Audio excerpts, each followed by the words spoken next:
ഈ സിനിമയുടെ തുടക്കത്തിൽ നമ്മളോട് പറയുന്നത് ഭാവിയിൽ ഭൂമിയിൽ ജീവിച്ചു പോകുന്നത് വളരെ ബുദ്ധിമുട്ടായി കഴിഞ്ഞുവെന്നാണ്. അതുകൊണ്ടാണ് മനുഷ്യർ ഭൂമിയെ വിട്ട് നോവ പ്രൈം എന്ന പേരുള്ള ഒരു പുതിയ ഗ്രഹത്തിലേക്ക് മാറാൻ തുടങ്ങിയത്. സിനിമയിൽ ഇവിടെ നമ്മൾ ഒരു ആർമിയെ കാണും. ഭൂമിയിൽ നിന്ന് മനുഷ്യരെ നോവ പ്രൈമിലേക്ക് മാറ്റാൻ സഹായിക്കുന്ന സോൾജേഴ്സാണ് അവർ. ഇവിടെയാണ് നമ്മൾ അറിയുന്നത് മനുഷ്യർ കുടിയേറുന്ന ഈ നോവ പ്രൈം ഗ്രഹത്തിൽ മുമ്പേ തന്നെ മറ്റൊരു വിഭാഗം ഏലിയൻസും താമസിച്ചിരുന്നു. സ്വന്തം ഗ്രഹത്തിൽ നിന്ന് മനുഷ്യരെ ഒഴിവാക്കാൻ ആ ഏലിയൻസ് മനുഷ്യർക്കെതിരെ ചില വിചിത്രമായ ക്രിയേച്ചേഴ്സിനെ വിട്ടേക്കുന്നു. ഈ ക്രിയേച്ചേഴ്സ് കണ്ണില്ലാത്തവരാണ്. പക്ഷേ മനുഷ്യരുടെ ഭയഭാവം ഇവർക്ക് തിരിച്ചറിയാൻ കഴിയുമായിരുന്നു. മനുഷ്യർ പേടിച്ചാൽ അത് തിരിച്ചറിഞ്ഞ് ഈ ക്രിയേച്ചേഴ്സ് അവരെ ആക്രമിക്കുമായിരുന്നു. ഈ ക്രിയേച്ചേഴ്സിന്റെ ആക്രമണങ്ങൾ കാരണം മനുഷ്യർ പൂർണ്ണമായും ഇല്ലാതാവുന്ന അവസ്ഥയിലേക്കാണ് എത്തുന്നത്. അതിനുശേഷം സീൻ മാറുന്നു. ഏകദേശം 1000 വർഷങ്ങൾക്ക് ശേഷം സിനിമയുടെ തുടക്കത്തിൽ കണ്ട അതേ ആർമിയെ നമ്മൾ വീണ്ടും കാണുന്നു.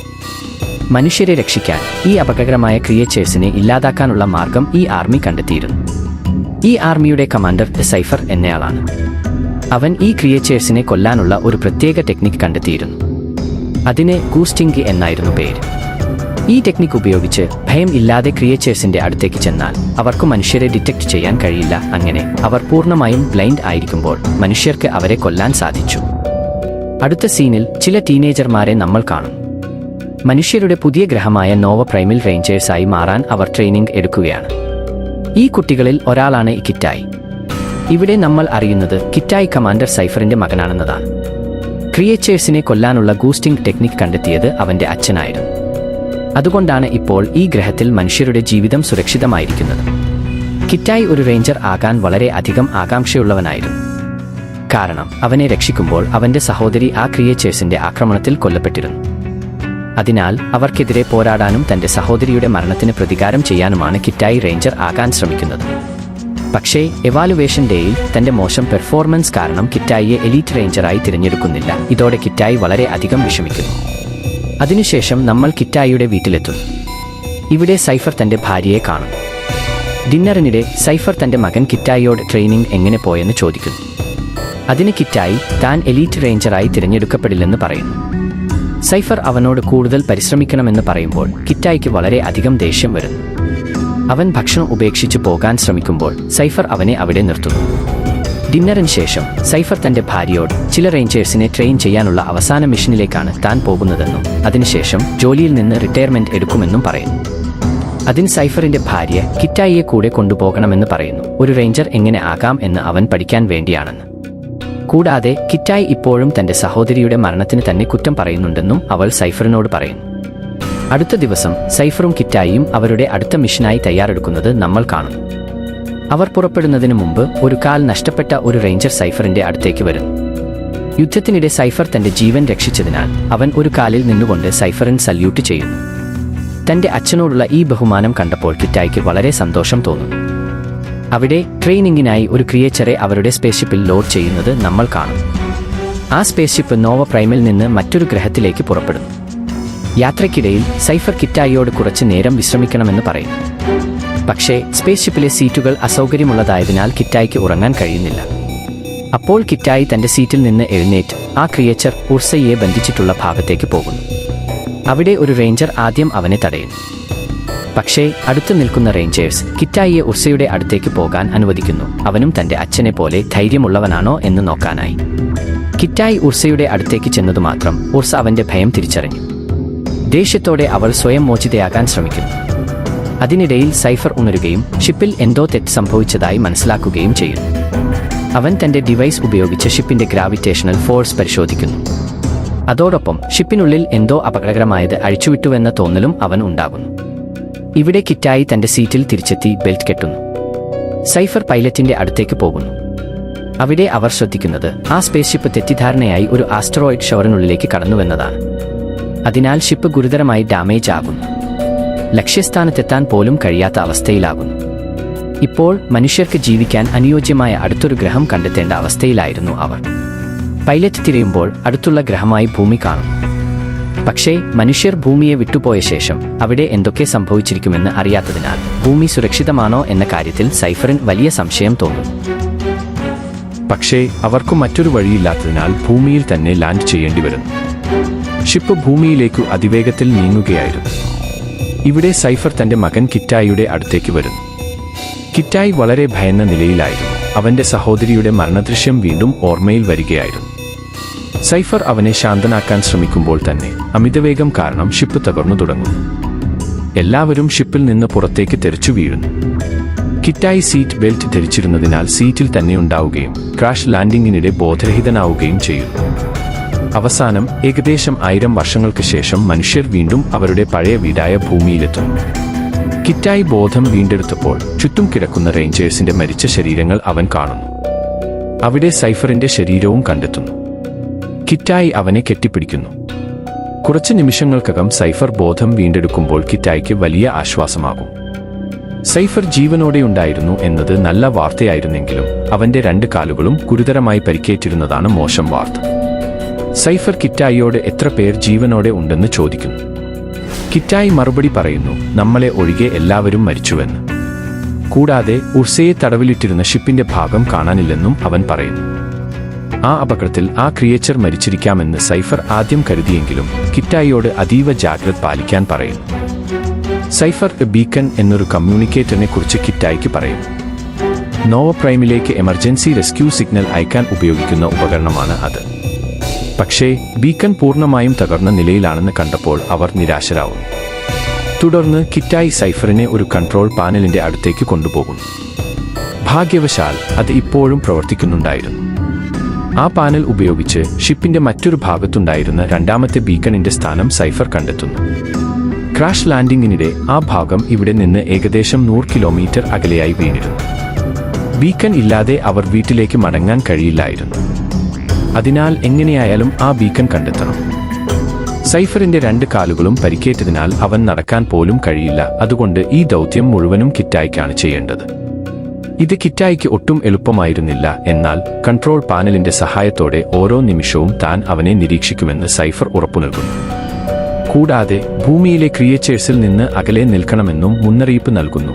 1000 വർഷങ്ങളായി മനുഷ്യർ ഇല്ലാതിരുന്ന ഭൂമിയിൽ അവ മനുഷ്യർക്കു അതീവ അപകടകാരികളായിരിക്കുമെന്ന് അവൻ പറയുന്നു. പിന്നീട് സൈഫർ കിറ്റായിക്ക് ഒരു കമ്മ്യൂണിക്കേറ്ററും ആയുധങ്ങളും ചില ക്യാപ്സൂളുകളും നൽകുന്നു. ആ ക്യാപ്സൂളുകളിൽ ഓക്സിജൻ വർദ്ധിപ്പിക്കുന്ന ദ്രാവകം ഉണ്ടായിരുന്നു. കാരണം ഈ സമയത്ത് ഭൂമിയിലെ ഓക്സിജൻ നില വളരെ കുറവായതിനാൽ ശ്വസിക്കാൻ ബുദ്ധിമുട്ടുണ്ടാകാം. രാത്രി ശരീരം ചൂടോടെ നിലനിർത്താൻ സ്ഥലമൊന്നു തേടാൻ സൈഫർ നിർദ്ദേശിക്കുന്നു. സൈഫർ തന്നെ കടുത്ത വേദന കാരണം പെയിൻ കില്ലർ കഴിക്കുന്നു. അതോടെ അവൻ ഉറക്കം വരുന്നു.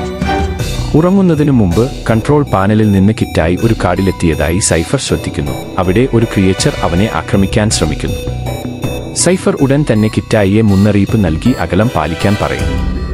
പിന്നാലെ കിറ്റായിയുടെ പിന്നാലെ ഒരു ഭീമൻ കുരങ്ങ് വരുന്നതാണ് കാണുന്നത്. ഭയന്ന കിറ്റായി ഒരു കല്ല് എറിയുന്നു. എന്നാൽ ഉടൻ തന്നെ ഒരു കൂട്ടം കുരങ്ങുകൾ ആക്രമിക്കാൻ തുടങ്ങുന്നു. കിറ്റായി ഉടൻ അവിടെ നിന്ന് ഓടി രക്ഷപ്പെടുന്നു. സൈഫർ കൺട്രോൾ പാനൽ വഴി ദിശകൾ നൽകി കിറ്റായിയെ ഗൈഡ് ചെയ്യുന്നു. ജീവൻ രക്ഷിക്കാൻ കിറ്റായി ഓടിക്കൊണ്ടിരിക്കുന്നു. ഒടുവിൽ ഒരു നദിയിൽ ചാടുമ്പോൾ കുരങ്ങുകൾ പിന്തുടരൽ നിർത്തുന്നു. പക്ഷേ അവിടെ ഒരു വിഷമുള്ള ലീച്ച് കിറ്റായിയുടെ ശരീരത്തിൽ പതിഞ്ഞിരിക്കുന്നു. സൈഫർ ഇതെല്ലാം കൺട്രോൾ പാനലിൽ നിന്ന് കാണുന്നുണ്ടായിരുന്നു. ഉടൻ തന്നെ ആന്റിഡോട്ട് എടുക്കാൻ അവൻ കിറ്റായിയോട് പറയുന്നു. കിറ്റായി ആന്റിഡോട്ട് എടുക്കുന്നതോടെ അവസ്ഥ കുറച്ചൊന്ന് നിയന്ത്രണത്തിലാകുന്നു. കുറച്ചു സമയം കഴിഞ്ഞ് ഭൂമിയിലെ താപനില വേഗത്തിൽ താഴുന്നതായി സൈഫർ ശ്രദ്ധിക്കുന്നു.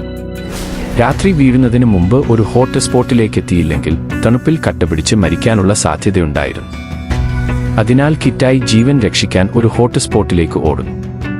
മറുവശത്ത് സൈഫർ സ്വയം ശസ്ത്രക്രിയ ചെയ്യുന്നതാണ് കാണുന്നത്. ആ സമയത്ത് തന്നെ ഇനി ജീവിച്ചിരിക്കാനാവില്ലെന്ന തോന്നലോടെ മരിക്കുന്നതിന് മുമ്പ് തന്റെ കുടുംബത്തിന്റെ ചില ഓർമ്മകൾ അവൻ മനസ്സിൽ കാണും.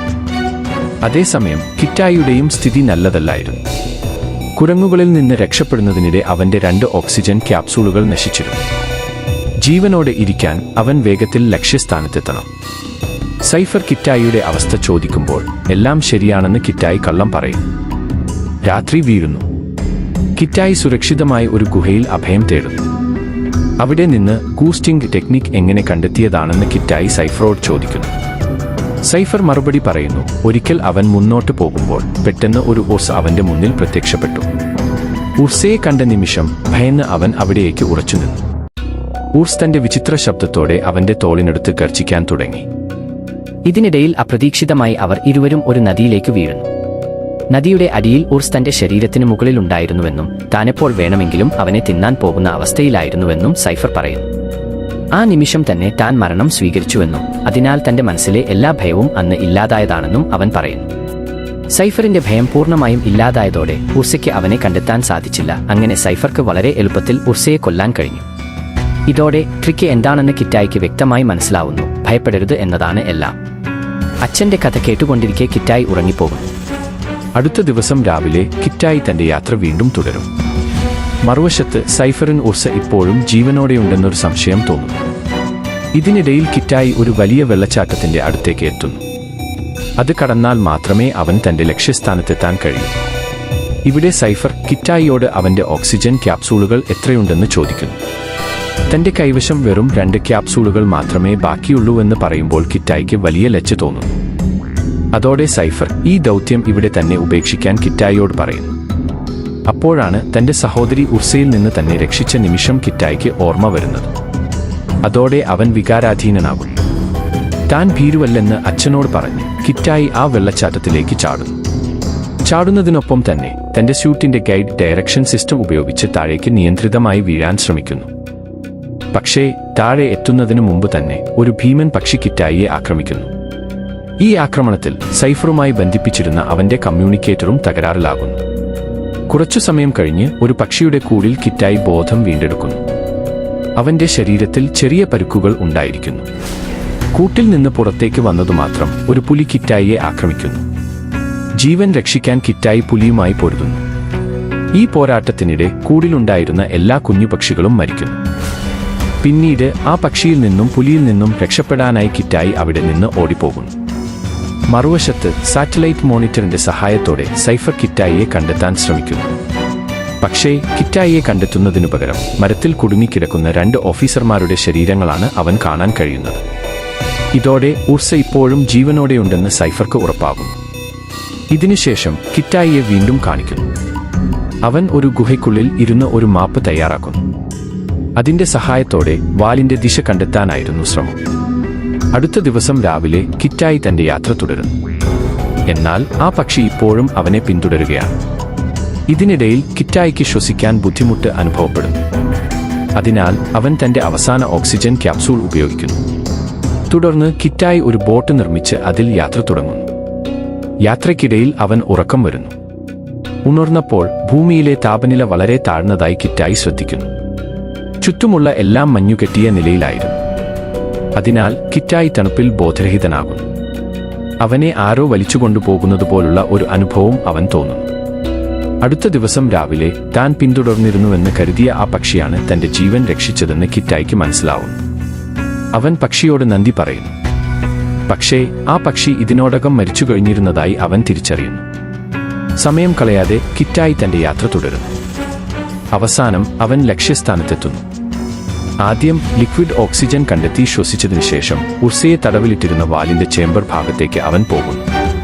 പക്ഷേ അവിടെ ഉർസ ഇല്ലെന്ന് അവൻ കാണുന്നു. അതിനൊപ്പം തന്നെ അവൻ ബീക്കണും കണ്ടെത്തുന്നു. ബീക്കൺ ഉപയോഗിച്ച് സൈഫറുമായി ബന്ധപ്പെടാൻ കിറ്റായി ശ്രമിക്കുന്നു. സാങ്കേതിക പ്രശ്നങ്ങൾ കാരണം സൈഫറിന്റെ ശബ്ദം വ്യക്തമായി കേൾക്കാൻ കഴിയുന്നില്ല. എങ്കിലും തന്റെ മകൻ ജീവനോടെയുണ്ടെന്ന് അറിഞ്ഞതോടെ സൈഫർ അതീവ സന്തോഷം പ്രകടിപ്പിക്കുന്നു. കിറ്റായി ബീക്കൺ ഉപയോഗിച്ച് റെസ്ക്യൂ ടീമുമായി ബന്ധപ്പെടാൻ ശ്രമിക്കുന്നു. പക്ഷേ അന്തരീക്ഷത്തിലെ പ്രശ്നങ്ങൾ കാരണം സിഗ്നൽ ശരിയായി പോകുന്നില്ല. അതിനിടയിൽ ഒരു അഗ്നിപർവ്വതം കിറ്റായി ശ്രദ്ധിക്കുന്നു. അവിടെ ചെന്നാൽ ബീക്കൺ പ്രവർത്തിക്കുമെന്നു കരുതി അവൻ അവിടേക്ക് പോകാൻ തീരുമാനിക്കുന്നു. പക്ഷേ അതിനു മുമ്പേ ഉർസ് അവിടെ എത്തുന്നു. കിറ്റായി ജീവൻ രക്ഷിക്കാൻ ഓടുന്നു. എന്നാൽ കിറ്റായുടെ ഭയം തിരിച്ചറിയാൻ കഴിയുന്നതിനാൽ ഉർസ് തുടർച്ചയായി അവനെ പിന്തുടരുന്നു. ഉർസ് അവനെ തിന്നാൻ പോകുന്ന നിമിഷത്ത് കിറ്റായി വെള്ളത്തിലേക്ക് ചാടുന്നു. അതുവഴി കുറച്ചു നേരത്തേക്ക് അവൻ ഉർസയിൽ നിന്ന് രക്ഷപ്പെടുന്നു. അതിനുശേഷം വെള്ളത്തിലൂടെ അവൻ മലമുകളിലേക്കുള്ള യാത്ര തുടരുന്നു. മറുവശത്ത് സൈഫർ തന്റെ പരിക്കുകൾ കാരണം ബോധരഹിതനാകുന്നു. കിറ്റായിക്കും ഉർസയെക്കുറിച്ച് ഭയം തോന്നിത്തുടങ്ങുന്നു. എന്നാൽ ഉർസ അടുത്തേക്ക് വന്നപ്പോൾ അച്ഛൻ പറഞ്ഞ വാക്കുകൾ അവന്റെ മനസ്സിൽ മുഴങ്ങുന്നു. മരണം താൻ സ്വീകരിക്കുന്ന നിമിഷം തന്നെ കിറ്റായുടെ ഉള്ളിലെ എല്ലാ ഭയവും ഇല്ലാതാകുന്നു. അതിനാൽ ഉർസയ്ക്ക് അവനെ കണ്ടെത്താൻ സാധിക്കുന്നില്ല. അങ്ങനെ കിറ്റായി ഉർസയെ കൊല്ലാൻ കഴിവുള്ളവനാകുന്നു. ഉർസയെ കൊന്ന ശേഷം കിറ്റായി ബീക്കൺ ഉപയോഗിച്ച് നോവ പ്രൈമിലേക്ക് റെസ്ക്യൂ സിഗ്നൽ അയക്കുന്നു. സിനിമയുടെ അവസാന സീനിൽ കിറ്റായി ഒരു റെസ്ക്യൂ ഷിപ്പിനുള്ളിലാണ്. അവിടെ എല്ലാവരും അവനെ അഭിനന്ദിക്കുന്നു. മറുവശത്ത് സൈഫറും അതേ റെസ്ക്യൂ ടീമിന്റെ കിടക്കയിലാണ്. അവന്റെ പരുക്കുകൾക്ക് ചികിത്സ നടക്കുകയാണ്. കിറ്റായി അടുത്തേക്ക് വന്നപ്പോൾ സൈഫർ റേഞ്ചേഴ്സിന്റെ സഹായത്തോടെ എഴുന്നേറ്റ് തന്റെ മകനെ ചേർത്തുപിടിക്കുന്നു. പരസ്പരം അണച്ചുപിടിച്ചുകൊണ്ട് സൈഫറും കിറ്റായിയും ഒരുമിച്ച് നിൽക്കുന്ന ദൃശ്യത്തോടെ ഈ സിനിമ അവസാനിക്കുന്നു.